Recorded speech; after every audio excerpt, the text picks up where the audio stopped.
Indian penal code के हिसाब से अगर कोई पालतू जानवर किसी राह चलते इंसान पर हमला कर दे तो गलती उस पालतू जानवर की नहीं बल्कि उसके मालिक की मानी जाती है। हम लोग डॉक्टर्स की गलती नहीं मानते दोस्तों, वो सिर्फ किताब रटकर दिमाग को एक संदूक में डालकर उस पे ताला लगाकर चाबी नदी में फेंक चुके हैं। तो हमारा टारगेट है वर्ल्ड हैरेसमेंट ऑर्गेनाइजेशन।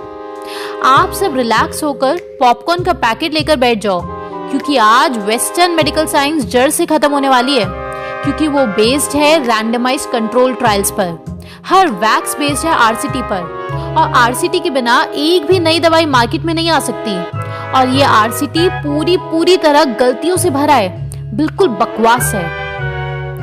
मेरे प्यारे दोस्तों, आप ये कोड वर्ड्स अपनी स्क्रीन पर देख लीजिए। अब ध्यान से सुनना, टोटल 5 पॉइंट्स है हमेशा की तरह। पहला पॉइंट, आप सब अपने दिमाग से वहम हटा दो कि एलोपैथी और हॉस्पिटल एक चीज है। ये बात आपको हम पहले भी बता चुके हैं। MRI, CT scan, x-ray, ventilator, stethoscope, thermometer, endoscope, surgical gloves et cetera et cetera या कोई भी इंस्ट्रूमेंट फिजिक्स है, ना कि एलोपैथी।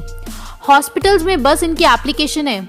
जैसे एक ट्रैक्टर का यूज किसान करता है, मोबाइल फोन का यूज स्टूडेंट पढ़ाई के लिए करता है, लेकिन ना ट्रैक्टर एग्रीकल्चर है, ना मोबाइल फोन यूनिवर्सिटी है।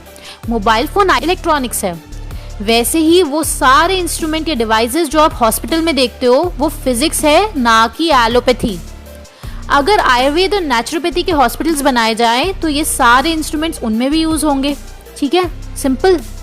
हॉस्पिटल का मतलब होता है bureaucratic setup of hospitality and care plus any pathy, यानी एक ठहरने की जगह जहाँ लिफ्ट्स होती है, कर्मचारी होते हैं, फिजिक्स के गिफ्ट्स होते हैं, एम्बुलेंस होती है, स्ट्रेचर होते हैं, सफ़ेद कपड़ों में खूब सारे लोग होते हैं, आपकी टैक्स के पैसों से बड़े बड़े बनाए हुए शो पीसेस लगे होते हैं, एक आदमी बाहर बैठा पर्ची काटता है और वहाँ आपको एलोपैथी की दवाई दी जाती है।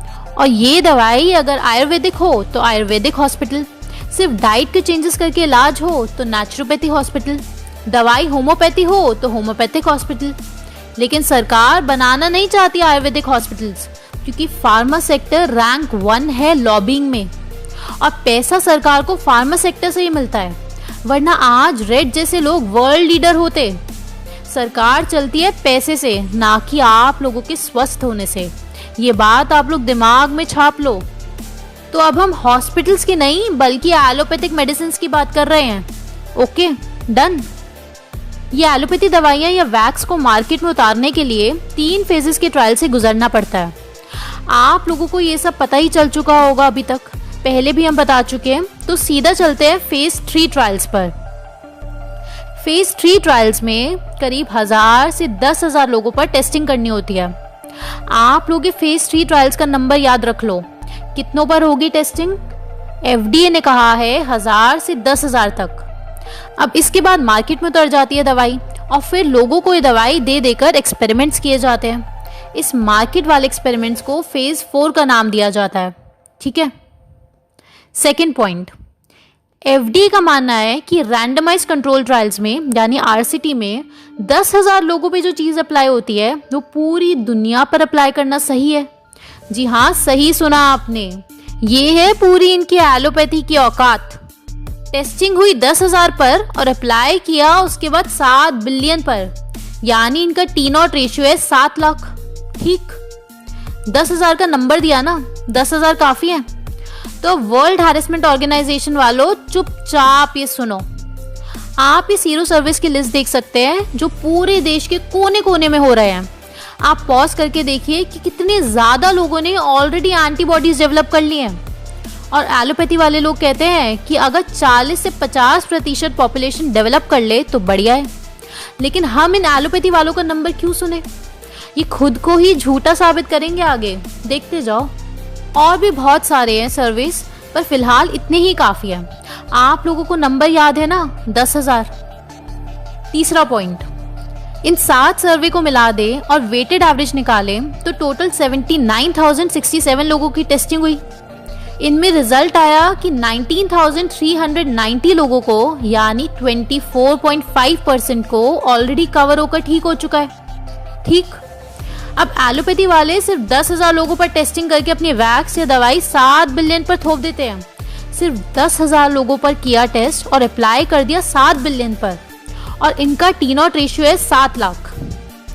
इन सीरो सर्वे का टी नॉट रेशियो देखो, हम यूज कर रहे हैं 80,000 लोग और टेस्ट रिजल्ट अप्लाई कर रहे हैं सिर्फ 1.3 बिलियन इंडियंस पर, ना कि पूरी दुनिया पर।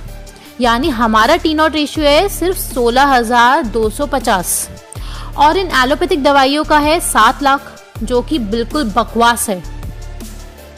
अब 24.5% के हिसाब से पूरी इंडिया में ऑलरेडी 33 करोड़ 2 लाख लोगों को कवर होकर ठीक भी हो चुका है। ये मैं नहीं, गवर्नमेंट बोल रही है दोस्तों। ये देखो, दिल्ली गवर्नमेंट भी बोल चुकी है कि दिल्ली में ही इतने लाखों लोगों को कवर होकर ठीक हो चुका है। और डेथ्स कितनी हुई है इंडिया में अभी तक 64,000, और वो भी गलत MCCD की वजह से, जिसका हम खुलासा एक एक सबूत के साथ पहले ही कर चुके हैं। अब क्योंकि हमें सारी पॉपुलेशन में से इन्फेक्टेड केस का नंबर और उनकी डेथ्स के नंबर को यूज कर रहे हैं, तो CFR कैलकुलेट किया जाएगा, ना कि IFR। ठीक, CFR आएगा 0.019%। ये आप अपनी स्क्रीन पर देखिए, समझ गए? इतना हद से भी कम CFR, नॉर्मल खांसी जुकाम से भी कम, सिर्फ 0.019%। ये है कवर का CFR, यानी कवर कोई बीमारी है ही नहीं। अब आता है ट्विस्ट, क्या ये सिर्फ 80,000 लोगों की टेस्टिंग करके पूरी इंडिया का रिजल्ट निकाला जा सकता है? क्या ये टी नॉट रेशियो ठीक है? हम में से काफी लोगों को लगेगा कि नहीं, ये तरीका तो ठीक नहीं लग रहा, क्योंकि ये तो बहुत कम नंबर है। सिर्फ 80,000 लोगों के टेस्ट रिजल्ट के हिसाब से 1.3 बिलियन को नहीं देखा जा सकता। जी, क्योंकि हम भारत के लोग हैं, सीधे होते हैं, और ये नंबर बिल्कुल ठीक है। ऐसा मैं नहीं, FDA कहती है। या तो FDA बेवकूफ़ है, या फिर हर वो आदमी जिसे लग रहा है कि हम गलत है और FDA सही, क्योंकि हम आपके FDA के मैथमेटिक्स का यूज़ कर रहे हैं, खुद से कुछ नहीं कर रहे हैं। और दोस्तों, ये बात आप सबके सामने हमेशा से है, बस हम लोगों की सोचने की क्षमता हमारे स्कूल ने ख़त्म कर दी है, क्योंकि जो दिमाग सोचेगा वो विद्रोही होगा, और सरकार और अमीर लोग को गुलाम चाहिए, विद्रोही नहीं। FDA तो सिर्फ 10,000 का नंबर देती है, यानी 10,000 लोगों पे टेस्टिंग कर लो, अब उस रिजल्ट को पूरी दुनिया पे थोप दो। टी नॉट रेशियो है 7 लाख FDA का, तो इन्हीं के मेथड से कवर का CFR कैलकुलेट करो तो 0.019% आएगा। इतना बड़ा ड्रामा है ये रैंडमाइज कंट्रोल ट्रायल। ना इन्होंने प्रेग्नेंट वुमेन पे ट्रायल किए, ना 70 अबव एज कैटेगरी वाले लोगों पर, ना कोमॉर्बिडिटी वालों पर। ये सारी बातें ना आपको कोई टीवी न्यूज चैनल बताएगा, ना न्यूज़पेपर, ना कोई इंसान जिनसे आप बातें करते हो, ना कोई डॉक्टर जिनको आप जानते हो, ना हम सब मेडिकल जर्नल्स पढ़ते हैं, ना रिसर्च पेपर्स पढ़ते हैं, ना वर्ल्ड हैरेसमेंट ऑर्गेनाइजेशन की गाइडलाइंस पढ़ते हैं, ना मेटा सर्वेज और एनालिसिस करते हैं। तो फिर आप लोगों को सच्चाई क्यों पता चलेगी? पता चल ही नहीं सकती सच्चाई। चौथा पॉइंट, ये 30,000 का नंबर जिसका हम जिक्र करने वाले हैं, वो वर्ल्ड हैरेसमेंट ऑर्गेनाइजेशन ने खुद दिया है रोटा वायरस के केस में। और दोस्तों, ये तो सिर्फ रोटा वायरस का केस है, और अगर आपने पोलियो, HPV, मेनेफ्रीवैक, इनके केस के बारे में रिसर्च कर ली ना, तो आपके पैरों तले जमीन खिसक जाएगी। आप चाहें तो इस बुक का पेज नंबर 25 पढ़ सकते हैं, बहुत इंपॉर्टेंट बुक है, जरूर पढ़िएगा।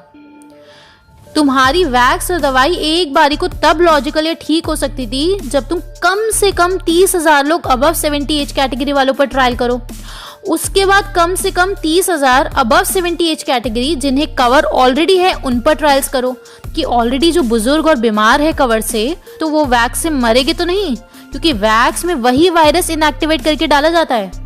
उसके बाद कम से कम 30,000 above 70 age category with comorbidity वालों पर ट्रायल्स करो। उसके बाद कम से कम 30,000 प्रेग्नेंट वुमेन पे ट्रायल करो। उसके बाद कम से कम 30,000 प्रेग्नेंट वुमेन जिनको कोमॉर्बिडिटी है उन पर, कम से कम 30,000 प्रेग्नेंट वुमेन जिनको ऑलरेडी कवर है उन पर ट्रायल्स करो। उसके बाद कम से कम 30,000 इन्फेंट्स पर करो। और अगर इनमें से किसी भी ट्रायल में 3 से ज्यादा डेथ हुई या लाइफ थ्रेटनिंग कंडीशन क्रिएट हुई, तो तुम्हारा वैक्स की वजह से डेथ रेट खुद ही 0.019% से ज्यादा हो जाएगा।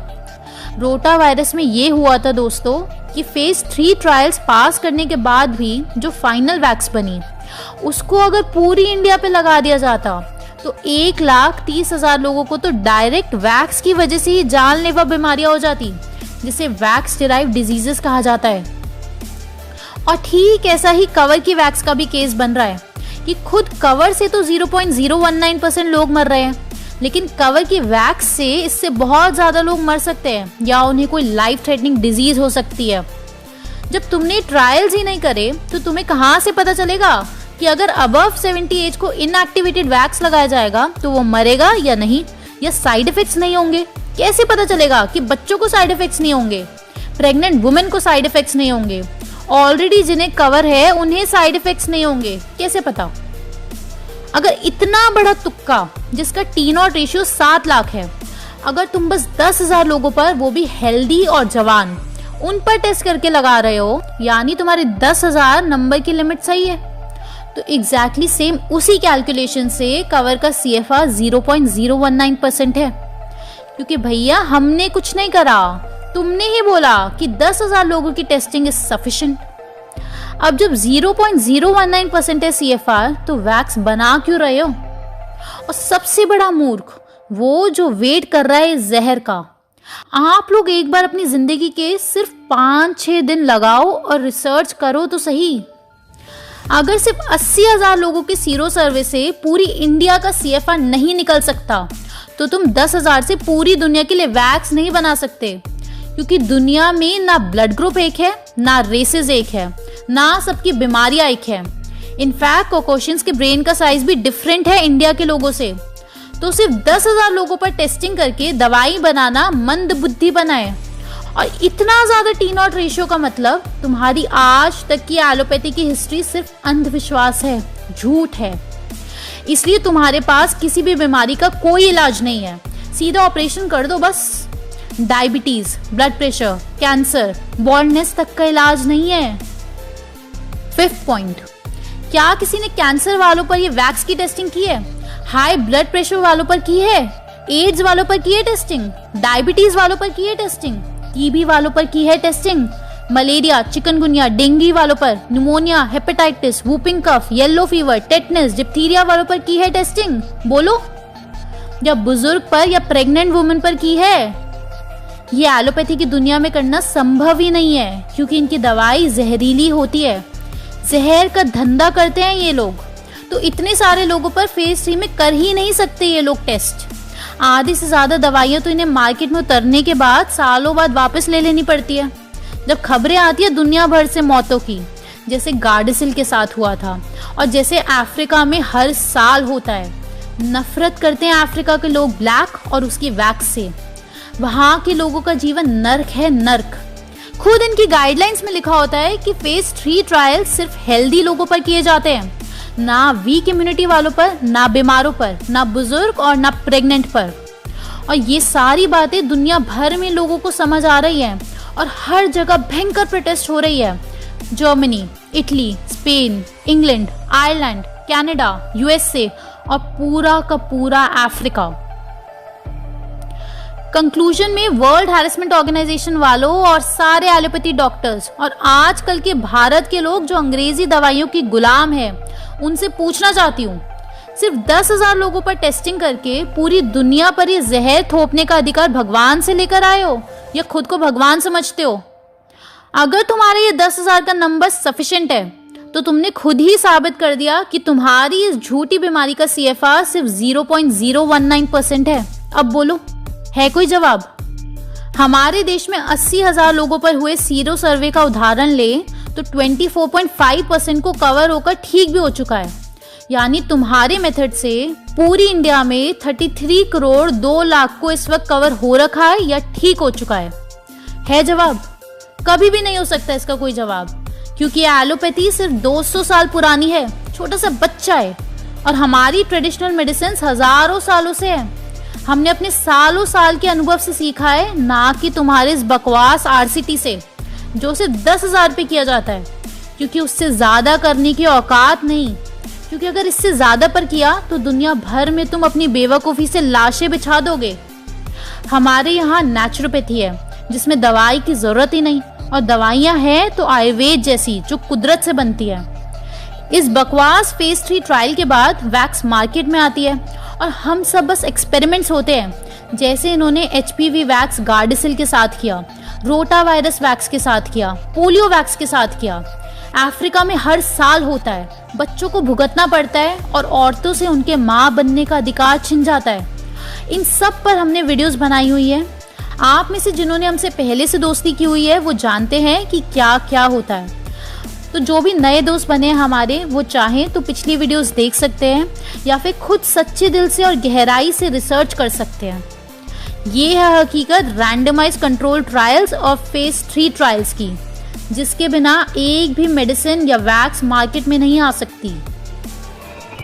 आप में से जिन लोगों को सच का पता है और वो अपना योगदान देना चाहते हैं इस झूठ और सच की लड़ाई में, तो आप लोगों के लिए बहुत ज़रूरी जानकारी, और वो है इसका सल्यूशन, जिसका पहला पार्ट है क्वेफ्सा मेथड, यानी कि quantum entanglement method of spreading awareness, जो गवर्नमेंट और मीडिया हाउसेस इतने सालों से यूज करते आए हैं। दोस्तों, इस मेथड में टाइम और स्पेस यानी काल और अंतराल एग्जिस्ट नहीं करता, यानी सिर्फ 2 मिनट में ही आपकी बात इतनी दूर और इतने सारे लोगों तक पहुंच जाती है, जितने अगर हम आम तरीके का इस्तेमाल करके सच पहुंचाने की कोशिश करें तो शायद सालों साल लग सकते हैं, लेकिन तब भी सच तेजी से नहीं फैल पाएगा और हम लोगों के पास अब इतना टाइम नहीं बचा है।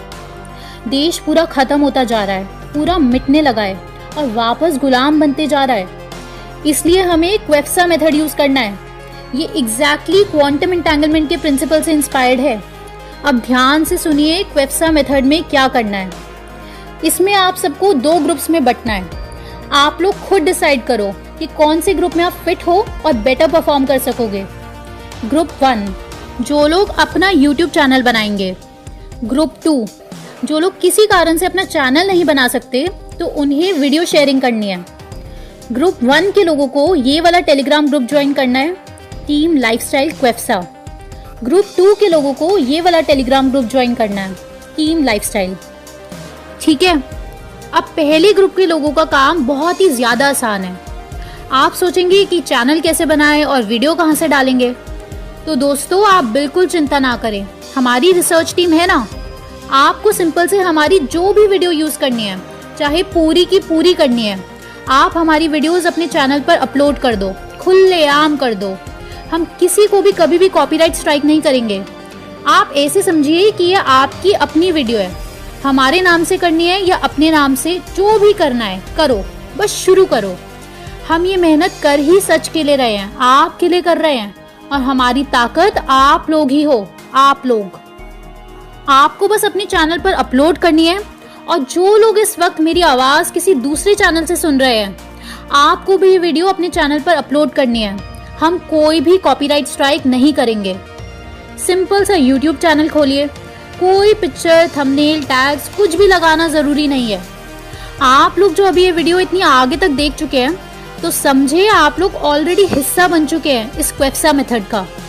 तो आपसे ही मैं बात कर रही हूँ, आपसे ही मुझे उम्मीद है। अगर आप में से आज की आज ही, जी हाँ आज के आज ही, अभी के अभी आधे लोग भी सीरियस हो जाए और ये काम करे, अपने चैनल पर ये वीडियो अपलोड कर दो, तो आज की आज ही 1 लाख नए YouTube चैनल्स खुल जाएंगे। जी हाँ, 1 लाख नए YouTube चैनल, और पूरा इंटरनेट भर जाएगा इन वीडियो से। बाढ़ आ जाएगी इन वीडियोस की। आप अभी अंदाजा नहीं लगा पाओगे कि क्या होने वाला है। ये एकता की ताकत है दोस्तों, बुद्धि की ताकत, क्योंकि बुद्धि से ऊपर कुछ नहीं है, कुछ भी नहीं। जब रोज 1 लाख चैनल्स खुलेंगे तो YouTube हमारा कुछ नहीं कर पाएगा। कितने चैनल्स, कितनी वीडियोस डिलीट कर देगा, किस किस को रोकेगा। जब तक हमें जान से नहीं मारेगा तब तक हम नहीं रुकने वाले। दुनिया की बड़े से बड़ी ताकत, चाहे ब्लैक हो या चाहे रॉकफेलर, कोई भी हो, कोई कुछ नहीं कर सकता। किसी की औकात नहीं हम सबसे एक साथ भिड़ने की। याद रखना आप लोग हमारी इस बात को, रुकना नहीं है। अब दूसरे ग्रुप के लोग, जो लोग किसी भी कारण से अपना YouTube चैनल नहीं खोल सकते, तो कोई बात नहीं, आप लोग ये वीडियोस हर इंसान तक हर जगह पहुंचाओ। सड़कों पर तभी उतरा जा सकेगा जब हम सब साथ होंगे, सही जानकारी और सबूतों के साथ। 1 2 नहीं, 10 लाख होंगे, और वो हो पाएगा क्वेफ्सा मेथड से। इन देशों पे प्रोटेस्ट क्यों हो पा रहे हैं और हमारे देश में क्यों नहीं?